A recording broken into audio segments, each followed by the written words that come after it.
नमस्ते। संस्कृत साहित्य जगत की एक प्रतिष्ठित पुस्तक है साहित्य दर्पण, जो कि विश्वनाथ कविराज के द्वारा लिखा गया है। साहित्य दर्पण ग्रंथ का जो द्वितीय परिच्छेद है, उसमें उल्लेख है वाक्य स्वरूप निर्माण के बारे में।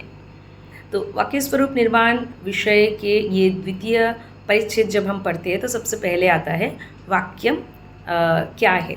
तो वाक्य का स्वरूप ऐसे बताया जाता है कि वाक्यम स्यात् योग्यता, आकांक्षा, आसक्ति युक्त पदुच्चयः। अब इन तीनों के विषय में अगर हम विस्तार पूर्वक पढ़ेंगे तो पता चलता है कि योग्यता क्या है। योग्यता पदार्थानां परस्पर संबंधे बाधा भावः भवति योग्यता। और उसका उदाहरण जैसे हम सबको पता है कि बन्हिना सिंचति, वहाँ पर अग्निना सिंचनम करोति।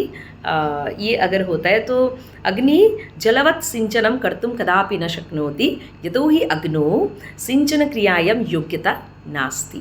तर्हि अतः इदम् अयोग्यं वाक्यं भवति। तद्वदेव आकांक्षा किं भवति? आकांक्षा प्रतितिपर्यवसानविरह भवति आकांक्षा। इत्युक्ते वाक्यार्थप्राप्तये श्रोतुः जिज्ञासा उत्पद्यते, तदेव यमेव आकांक्षा भवति।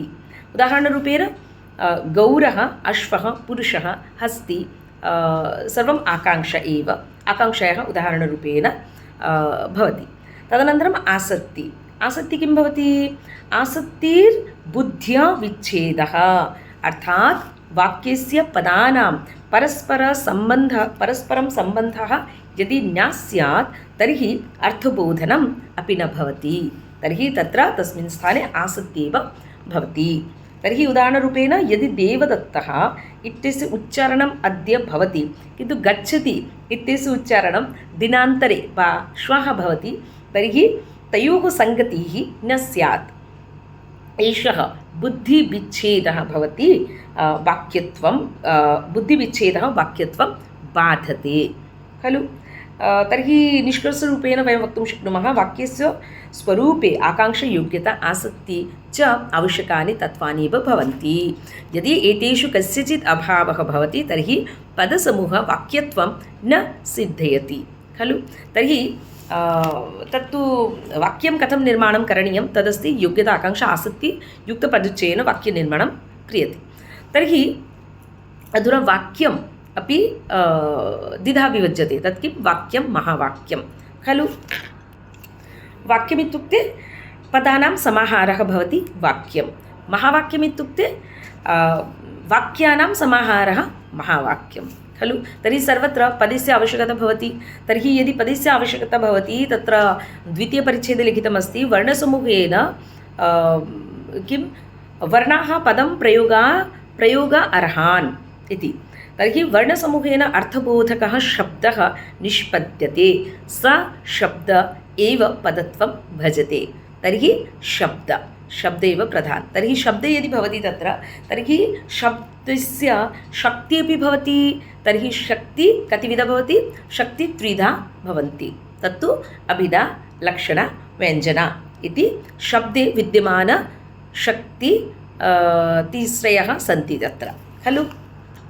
अर्थात् अर्थवाच्यस्य लक्ष्यस्य शक्ति हि अभिधा नामः। अस्तु, किमस्ति शब्दशक्ति? तर्हि किं भवति? शब्दश्रवणेन अर्थबोधः भवति इति वयं जानीमः। यदि जलम् इति शब्दस्य उच्चारणं कुर्मः चेत् जलम् इत्युक्ते तस्य अर्थः अस्माकं बुद्धौ आगच्छति अचिरादेव। तादृशरूपेण किन्तु अर्थबोधनशक्तिः कुत्र वा भवति? शक्ति अर्थ यदि अहम् अवगन्तुं शक्नोमि तर्हि कया शक्तयः अवगन्तुं शक्नोमि तदेव प्रश्नः।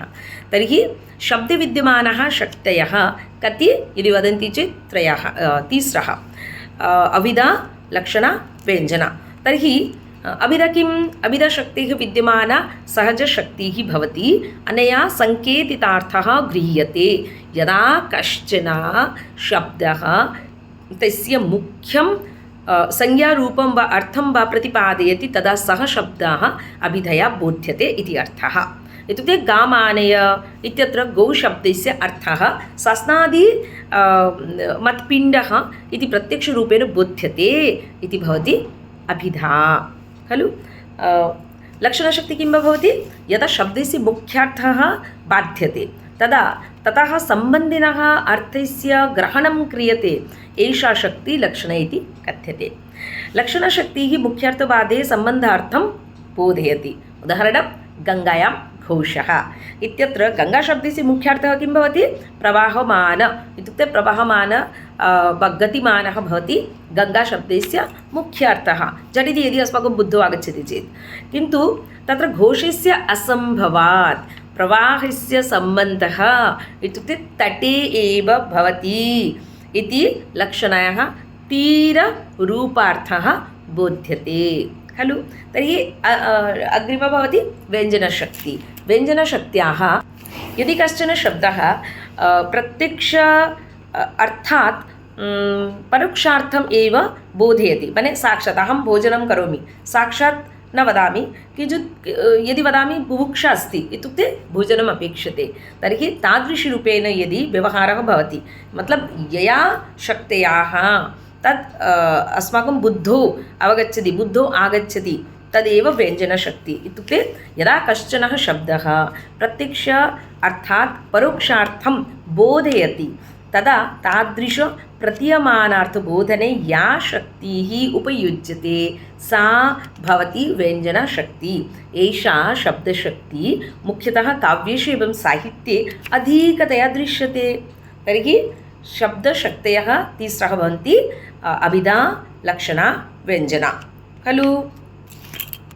यदि संक्षेपेण वदामः चेत् तर्हि अभिधा भवति मुख्यार्थः, लक्षणा भवति मुख्यार्थबाधे सम्बन्धिनः अर्थग्रहणं, व्यञ्जना भवति प्रतीयमान अर्थस्य बोधः खलु। तर्हि एताः शब्दशक्तयः कुत्र व्याकरणे, काव्यशास्त्रे, साहित्ये च अत्यन्तं महत्त्वपूर्ण एव भवति खलु। तदनन्तरं यदि वयं जानीमः तत्तु अविधतः सङ्केतग्रहणम् अपि अस्माकं बुद्धौ आगच्छति खलु। सङ्केतग्रहणं किं तर्हि? तत्र सङ्केतग्रहणात् परं भवति तत्तु लक्षणस्वरूपमपि भवति।